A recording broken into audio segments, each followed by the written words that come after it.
Okay, AP Physics exam review number 9. Okay, after doing this question, I think this was a great question for us. We needed this type of review for helping us get a better understanding of energy and systems. So we have a spring. It's hung vertically from a ceiling, and then a mass is attached, and it pulls that spring down, causing there to be now a force upward on the mass coming from the spring, and then there's the weight of gravity of the mass. So if I were to do a free body diagram here, I would have the force due to gravity acting on the mass, and then the spring force acting upward. And these would be balanced because the object or the mass is at rest. Okay, then in the third scenario, we have someone pulling down on the mass, causing the spring to stretch even more than it was in the second scenario. So this is going to increase the force of the spring because it's been stretched more. The force due to gravity hasn't changed, but now we have this additional pulling force. So at this point, for question A, where they want a free body diagram at that moment right there, where the block is at rest but has been pulled to a new position, this is what I have. So I have the spring force acting upward, and then I have the pulling force from the person acting downward, and the force due to gravity acting downward as well. And then I was thinking that since these forces have to balance, that the spring force is going to equal the sum of the pull and the force due to gravity of the weight of the mass. Not really sure which of these two forces is greater between the force due to gravity or the pulling force. They could actually be equal, or the weight could be greater than the pulling force. That wasn't really stated anywhere where we would be able to figure that out. But definitely these two forces here should add up to give us the force of the spring acting up. So I think the correct grading for this would have been 1 point for each force coming from the dot, pointing in the right direction, and then having this force be the larger of the three.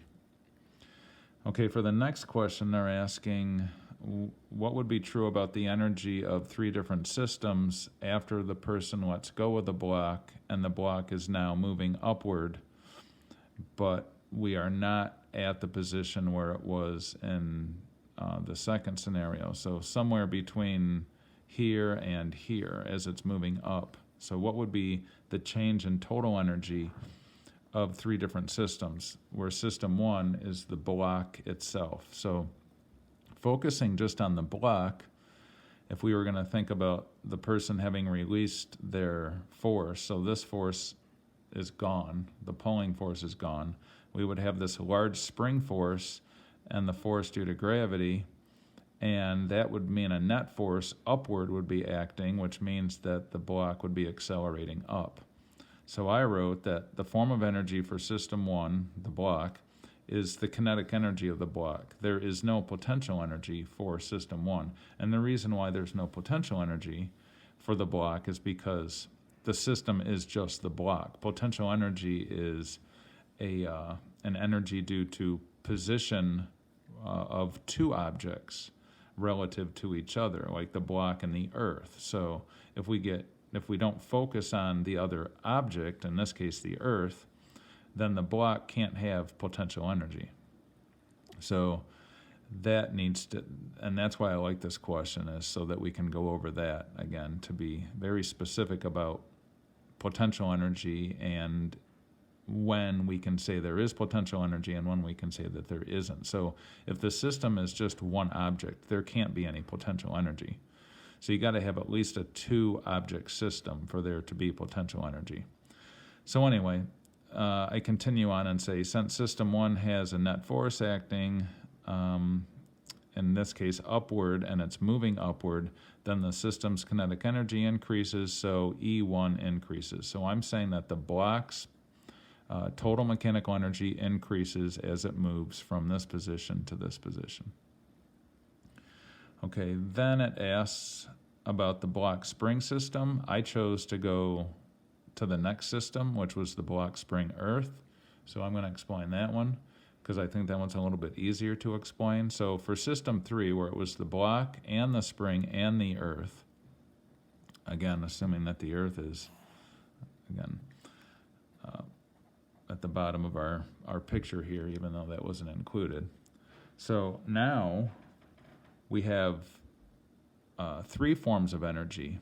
We have, for system 3, we have the kinetic energy of the block, we have the potential energy of the spring, and the potential energy of the system due to the gravitational attraction between the mass and the earth. So this system has no external forces acting on it because we're including all of the objects. There's no other object that's present that could be acting on this system. So there's no external forces. So this system has no external forces acting on it. So that means that the total mechanical energy of the system has to stay the same. So for system 1, the block had an external force. It had the spring force and being larger than the force due to gravity. But the block spring earth system has no external forces. So there can't be a change in the total mechanical energy. So I think that's the easiest way to defend system 3. If you're going to include all the objects of a system and ask if their energy changes, the answer to that is no, the total energy doesn't change. Now, potential and kinetic could change within that, but the total energy is not going to change because there's nothing acting on the system. Okay, and then finally system 2, which is the block spring system. So we're taking the earth out of this. So the forms of energy for system 2 would include the kinetic energy of the block and the potential energy of the spring. So this system has 2 external forces, and I've drawn them here. So I believe we have, okay, so if our system is the spring and the mass, then we have an external force of the weight of the mass acting on one end, and we have the force acting upward on the spring and its attachment on the ceiling. I'm calling a support force. So here's our external forces acting on the system. And if we think about each of these, the force due to gravity acts on the system which is moving. This mass is moving upward. So this force due to gravity is acting against the motion of the system. So whenever that's true, we have negative work.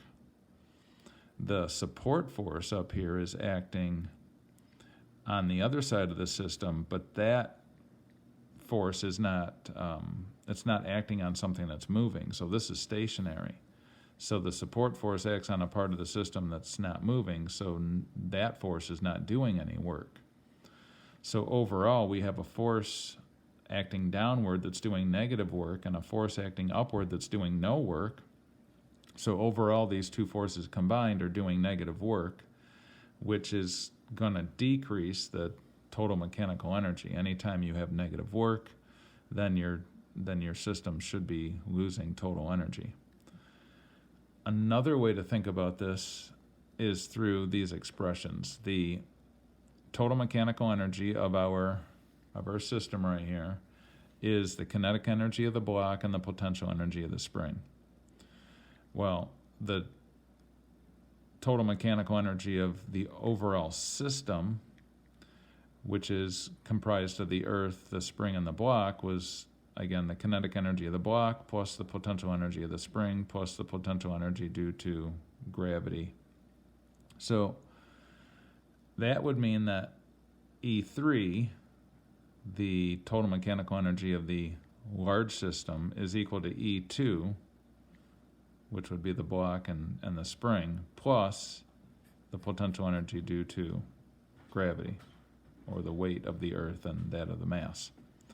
So if E3 is constant and the potential energy due to gravity is going to be going up because the mass is going to be, in terms of its position relative to the Earth, it's going to be increasing. So as the mass moves further away from the Earth, the potential energy of the system goes up. So that being true, if E3 is constant and the potential energy due to gravity is going up, then E2 would have to be decreasing. So there's another defense for E2 must decrease. So we have two defenses. We have this mathematical expression, and we also have the defense of negative work being done. And that was my thinking on that second part of that FRQ. That was a great FRQ. Hopefully that went well for people. If not, hopefully this video helped to correct your thinking.